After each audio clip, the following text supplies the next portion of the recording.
Mesdames, Messieurs, peuple congolais, être citoyen, c'est être informé. Et pourquoi? Parce que l'ignorance est la pire des souffrances. Le savoir et la connaissance libèrent. Mesdames, Messieurs, peuple congolais, pourquoi en pleine pandémie de Covid-19, le dictateur Denis Sassou Nguesso achète les armes et les munitions de guerre, alors que notre pays n'est pas en guerre? Notre pays a été ruiné et détruit par lui-même. Un pays surendetté, en faillite. Mais pourquoi Sassou Nguesso continue tout-il à acheter des armes, des armes, des armes, toujours des armes? Vous allez comprendre comment fonctionne ce monde-là. Parce qu'en comprenant comment fonctionne ce monde-là, vous devez avoir quelque part une part de psychologie et de philosophie. Mesdames, Messieurs, peuple congolais, ce 11 juillet, tout le port autonome maritime de Pointe-Noire sera fermé pour livrer des hélicoptères de guerre achetés à 12 millions d'euros ou de dollars chacun. N'oublions pas les munitions et autres, alors que notre pays n'est pas en guerre. Notre pays n'est pas en guerre, et pire encore, ce pays est en faillite. Alors, pourquoi cette friandise aux armes? Et pourquoi on a fermé le port de Pointe-Noire? D'abord, pourquoi on l'a fermé? Parce que pour que la population ne soit pas au courant. Vous savez que celui qui est le jeune ou l'employé, le salarié qui a montré que la livraison, l'arrivée de ces armes, ces hélicoptères de guerre à Pointe-Noire a été licencié. Donc il y a trop d'enjeux. Et donc là, c'est pour que la population ne soit pas au courant de la livraison de ces armes qui ne servent à rien, sinon que pour massacrer les Congolais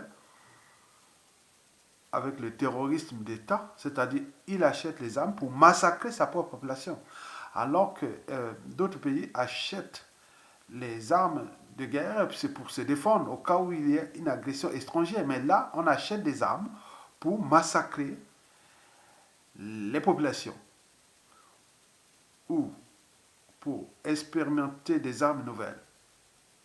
Donc, vous devez comprendre pourquoi Sassou Nguesso est-il friand des armes. C'est là que nous allons rentrer en détail dans les contrats. Vous savez que ce monde-là fonctionne avec des contrats, qu'ils soient visibles ou invisibles. Invisibles, ce sont des mafias. Visibles, ce sont des accords et autres. Bon, sur ce plan, Sassou Nguesso a signé des contrats. Il a des contrats avec les marchands d'armes et de munitions. Et ces marchands d'armes et de munitions travaillent pour les multinationales d'armes et de munitions. Et ces multinationales d'armes et de munitions dépendent des États. Par exemple, nous, avec les accords France-Afrique, ce sont les marchands d'armes et de munitions français et qui achètent les armes, c'est les multinationales d'armes et de munitions françaises, ils livrent ça à Sassou Nguesso. Ça fait partie des contrats. Donc, dès que Sassou Nguesso remplit ses contrats, il est protégé. Dès que Sassou Nguesso remplit ses contrats, c'est la raison pour laquelle il est protégé. Parce que ces contrats-là rentrent dans les mécanismes de la protection de Sassou Nguesso. Et ça, sur ce plan, nous avions les premiers fournisseurs de Sassou Nguesso, c'est la France, puis il y a la Russie, il y a la Chine, il y a beaucoup de pays, la Turquie et autres. Mais ils ont des systèmes complexes pour ça.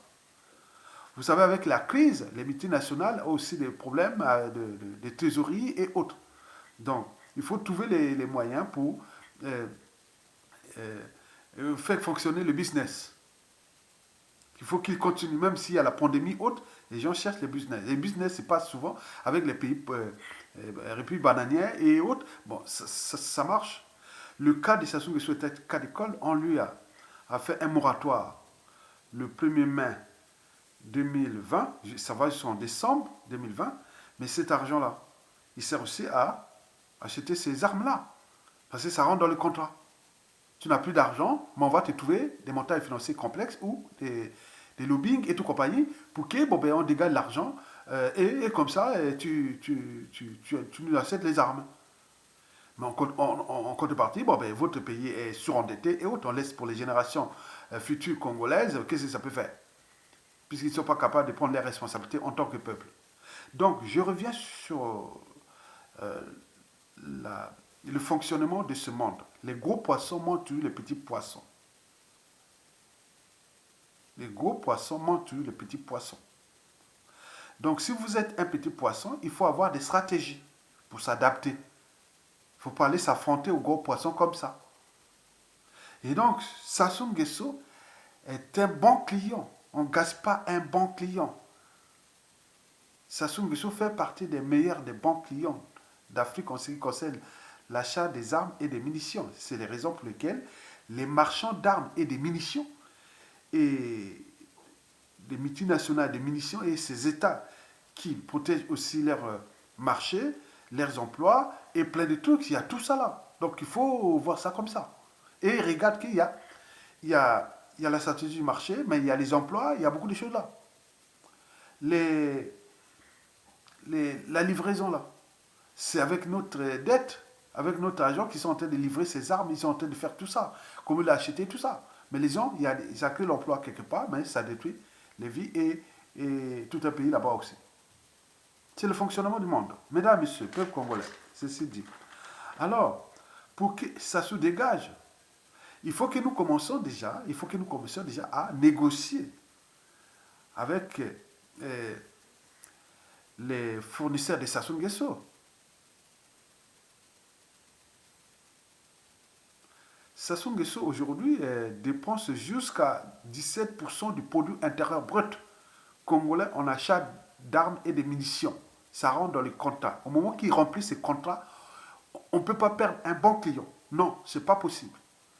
Et si vous demain, ou aujourd'hui, vous dites non mais tenez, nous allons vous garantir qu'au lieu de 17,8% du produit intérieur brut congolais qu'on va le consacrer à l'achat des armes et des munitions avec les mêmes clients que les millions de clients de Sassou Nguesso, certainement ces gens-là vont lâcher Sassou Nguesso. Mais il y aura des négociations qui vont, bon, qu'est-ce que vous allez nous garantir? Bon, Sassou c'est 17% et quelques en produit intérieur brut. Nous on dit, ah non, on met 17, 9, ah non, 18. Non, on met la barre haute à 20% du produit intérieur brut en armes. Donc il dit, ah tiens, on pourra gagner l'argent. Et donc, à ce moment, on peut lâcher Sassou Nguesso. Donc, le reste n'est que la comédie. Que Sassou dégage ou autre. Parce qu'il y a trop d'enjeux. Sassou, c'est un marché. C'est un gros client. On fait des affaires avec Sassou. Donc ces armes de guerre-là et autres, ne vous paniquez pas. Certes, il les a utilisées dans le pool, dans le cas du terrorisme d'État. Maintenant, tout le monde en état de veille. Est-ce qu'il va encore recommencer? Bon, donc, on ne sait pas, mais ce sont des armes qui sont achetées parce qu'il y a des contrats. Ça sont en réalité, c'est même utile pour lui. Mais comme c'est des contrats qui rentrent dans les mécanismes de sa protection, donc il est obligé de remplir la commande et payer quoi. Donc, mais comme il n'a plus d'argent, il faut trouver les circuits pour faire des moratoires, faire plein de trucs et autres pour qu'il ait cet argent pour qu'il achète les armes. Mais nous, si nous étions aussi stratégiques, qu'est-ce qu'on va dire? Bon ben écoutez, pour le produit intérieur brut, Sassou Nguesso va jusqu'à 17%, mais nous on peut faire plus, on fait 20%, 25%, et alors là, il faut mettre les garanties, c'est pas qu'annoncer, non, on va faire, non. Il faut mettre tous les trucs sur les comptes, sur autres, et à partir de là, on dégage Sassou Nguesso. Mais si Ouais, vous négociez pas. Ça, c'est ce que nous appelons la base d'un consensus. Si vous ne trouvez pas de consensus avec ces gens-là, ils ne vont pas perdre leurs clients comme ça. Même si on était de surendetter votre pays et détruire votre pays, qu'est-ce que ça peut faire? Les affaires marchent. Les affaires là, elles marchent souvent là où il y a la merde. Donc pour la merde, vos pays là-bas, tant pis. Donc, si nous ne voulons pas négocier avec les clients de Sassou Nguesso pour garantir leur marge et leur marché et autres, à ce moment, le peuple doit être dans la rue. On a vu partout, les Maliens sont dans la rue là. Mais nous, on dit, ah oui, la faute des nordistes, la faute des sudistes. Et on ne va pas se laisser, un peuple traumatisé et autres. Mais non, c'est quoi cette affaire? Donc vous ne pouvez pas prendre les responsabilités de dégager Sassou Nguesso dans la rue et c'est ça qui fait qu'il va nous tuer, qui fait ça. Mais on a donné même beaucoup de stratégies. Dit restez chez vous, bloquez ce pays-là pendant une semaine, 2 mois, 1 mois, restez chez vous, allez seulement faire des préoccupations, d'aller chercher à manger et autres. Mais le reste, c'est rester chez vous, le pays bloqué. Les administrations, plus personne ne va aux administrations là. Tout partout fermé. Mais là, rien du tout. On a incité les nordistes, ils ne bougent pas. Au sud, on ne bouge pas. Bon, chacun leur envoie la balle haute. Mais regarde les Maliens. Regardez les Maliens. Regardez ce qui s'est passé en Algérie, au Soudan, partout. Mais nous, on est là, les Bantous. Regardez ce que nous souffrons aujourd'hui au Congo. C'est pareil dans toute l'Afrique équatoriale, qu'on appelle les Bantous. Que ce soit au Gabon, au Cameroun, au République démocratique du Congo, et autres, ils sont là. Il y a une génétique particulière qui est la nôtre. Il faut l'observer, que les génétiques des peuples de moutons, plus ou moins intelligents, plus structurés, moins organisés, ne sont pas courageux génétiquement. Génétiquement, on n'est pas courageux, dire non, on se structure, on s'organise, on fait des opérations les gens peuvent faire quand on leur donne des ordres avec les armes pour aller tirer les gens. On croit que ça, c'est. Non, c'est aussi dans la tête. Donc, ils n'ont pas de stratégie. Donc, sur ce plan des armes qui Sassou ne cesse d'acheter, retenez bien, ça rentre dans les contrats, qui rentre aussi dans les mécanismes de la protection de Sassou Nguesso. Tant que vous ne prenez pas votre responsabilité de peuple de les dégager, Sassou sera encore là, le pays complètement détruit et ruiné. Et vous le savez bien que nous sommes l'un des pays les plus surendettés d'Afrique, pour rien, et désormais ruiné en cessation de paiement, mais en tous les moyens pour financer ces équipements de guerre et tout compagnie, parce qu'il y a des montages financiers, il y a trop d'enjeux, il y a trop d'intérêts et autres. Donc pour s'affranchir, se libérer de cette emprise, il faut se structurer et rentrer dans une dynamique où les peuples peuvent se mettre dans la rue. Et à ce moment-là, nous viendrons en tant que peuple négocier ces contrats, dire non, mais nous, la priorité ne sera pas peut-être d'acheter les armes, notre priorité sera peut-être ça après. Mais ou garder le même marché, puisque notre pays est entouré des pays belliqueux, et donc on peut garder le marché là, mais nous, on saura quand même comment utiliser les armes. Donc il faut d'un côté aller négocier avec les clients ou les fournisseurs de Sassou Nguesso et leurs marchés, dans ces cas, pour avoir la possibilité de les lâcher. Et si on n'y peut pas, bon, ben c'est le peuple dans la rue.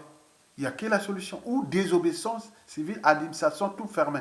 Mais le reste, vous allez parler des nordistes, des sudistes, d'amalgame, de bouc émissaire. Ça, c'est les peuples de lâches. Et ça, c'est quand on est lâche, on ne sait pas qui veut prendre la décision. Et à ce moment-là, bon, ils jouent à ça. Mais pour l'instant, ça sont en train de détruire ce pays complètement. Parce qu'il y a ces accords-là. Mais il faut ajouter d'autres accords, hein, parce qu'il y a d'autres contrats qui touchent les matières premières, qui touchent plein de trucs. Mais si vous ne trouvez pas les solutions de négocier ça, ça sont encore là. Et ce pays complètement détruit, puisqu'on est rentré dans une phase de destruction, où des cadres civils, politiques et militaires du Nord au Sud sont en train de mourir. Et tous les grands de ce pays, tout le monde est en train de mourir parce que les conditions de vie injustes, indignes, insupportables et intolérables. Mais vous avez laissé faire, puisque vous êtes un peuple de lâches. Et donc, l'enjeu est de trouver les mécanismes d'une base d'un consensus pour passer par les négociations. Mais si ces négociations pour dégager Sassou Nguesso, je vous dis que dans 97% des cas, c'est le peuple et le Congolais qui va perdre. Parce qu'ils vont poser l'air, voilà, que pour dégager Sassou Nguesso, il faut faire ça.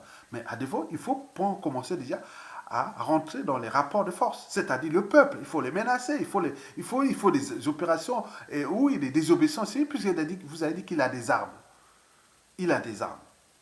Bon, maintenant, restez chez vous. Mais là, vous ne voulez pas. On vous mettez-vous dans la rue comme on voit au Mali. Hein, vous ne voulez pas. Mais qu'est-ce qu'on va faire? Non, non, c'est les Sudis qui ne vont pas. Ah non, c'est les Nordistes. Ah, et c'est les Bouchis. Ah, c'est du jamais vu un peuple comme ça. Donc nous assistons à quelque chose qui est quand même atypique. Et il n'y a pas que chez nous. Ça se passe au Gabon, au Cameroun, au Centrafrique, au Congo démocratique. C'est typiquement bantou. Donc nous allons suivre ça. Donc venez pas jouer aux amalgames. Non, non. Regardez la situation, allez sortez un peu à l'échelle sous-régionale. Vous verrez que c'est pas. On a les mêmes réflexes de lâcheté. On n'est pas capable de se structurer. Regardez, depuis 2014, il y a trop de révolutions qui sont passées en Afrique de l'Ouest ou du Nord. Nous, on est là au temps de observer. Les Bantous, vous avez vu où? On a espéré à un moment donné qu'on allait faire quelque chose, mais là, il me semble que en plus on passe là, on nous ajoute des crises aux crises, parce qu'on place des mauvais qu'on a eu en arrivée, hold-up électoral, on place des problèmes, on nous ajoute les problèmes, puisque vous êtes un peuple, des peuples qui ne sont pas structurés organisés. Dans un système ou dans un écosystème désorganisé, il est facile de les perturber, facilement, comme nous. Mais alors qu'ailleurs, on perturbe, on se structure. Regardez ce qui se passe au Mali.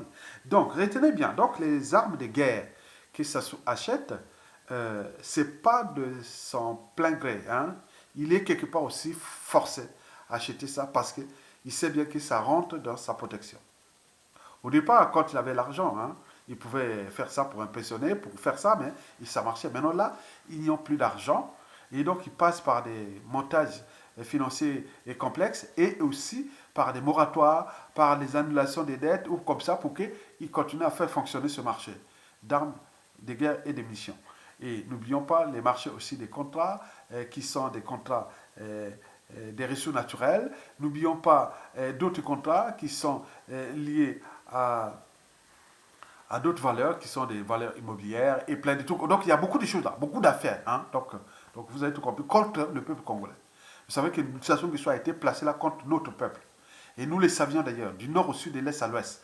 Mais comme nous sommes un peuple de moutons, comme je l'ai dit, donc on est dans cette situation. Donc comprenez très bien que Sassou, en arrivant au pouvoir, en revenant au pouvoir par la force, on l'avait laissé un marché, elle avait signé des accords avec les marchands d'armes et des munitions et tous les restes. Et au moment qu'il assure ça, on ne peut pas les lâcher. C'est vous, peuple congolais, qui devez prendre votre responsabilité de les dégager. À défaut, il faut passer par les négociations. Mais dans ces négociations, c'est vous, peuple congolais, qui allez perdre. Mesdames et messieurs, je vous remercie.